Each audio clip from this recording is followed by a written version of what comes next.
Hi hello welcome to Blasters arena.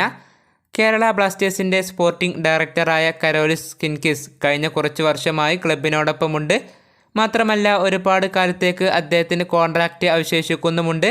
കൃത്യമായി പറഞ്ഞാൽ 2028 വരെ അദ്ദേഹം സമീപകാലത്ത് ബ്ലാസ്റ്റേഴ്സിലേക്ക് ഒരു പിടി നല്ല താരങ്ങളെ കൊണ്ടുവന്നത് സ്കിൻകിസ് തന്നെയാണ്. പക്ഷേ ഈ സീസണിൽ മോശം പ്രകടനമാണ് ഇപ്പോൾ ബ്ലാസ്റ്റേഴ്സ് നടത്തിക്കൊണ്ടിരിക്കുന്നത്. 8 മത്സരങ്ങൾ കളിച്ചിട്ട് 2 മത്സരങ്ങളിൽ മാത്രമാണ് ബ്ലാസ്റ്റേഴ്സ് വിജയിക്കാൻ കഴിഞ്ഞിട്ടുള്ളത്. അതുകൊണ്ട് തന്നെ വലിയ വിമർശനങ്ങൾ അദ്ദേഹത്തിന് ലഭിക്കുന്നുണ്ട്. മികച്ച ഇന്ത്യൻ താരങ്ങളെ കൊണ്ടുവരാത്തതിലും മികച്ച ഇന്ത്യൻ താരങ്ങളെ വിറ്റൊഴിക്കുന്നതിലുമാണ് സ്കിൻകിസിനും ക്ലബ്ബ് മാനേജ്മെൻറ്റിനും വലിയ വിമർശനങ്ങൾ ഏൽക്കേണ്ടി വരുന്നത്. കഴിഞ്ഞ ദിവസം അദ്ദേഹത്തിൻ്റെ ജന്മദിനമായിരുന്നു. കേരള ബ്ലാസ്റ്റേഴ്സ് ആശംസകൾ അറിയിച്ചുകൊണ്ടുള്ള ഒരു ബർത്ത്ഡേ പോസ്റ്റ് പങ്കുവെക്കുകയും ചെയ്തിരുന്നു. എന്നാൽ ചില ബ്ലാസ്റ്റേഴ്സ് ആരാധകർ അവിടെ അതിരുവിട്ട് പെരുമാറുകയാണ് ചെയ്തിട്ടുള്ളത്. അദ്ദേഹത്തിന് ആശംസകൾ അറിയിക്കുന്നതിന് പകരം അദ്ദേഹത്തെ അധിക്ഷേപിക്കുകയും രൂക്ഷമായി വിമർശിക്കുകയുമാണ് ചെയ്തിട്ടുള്ളത്.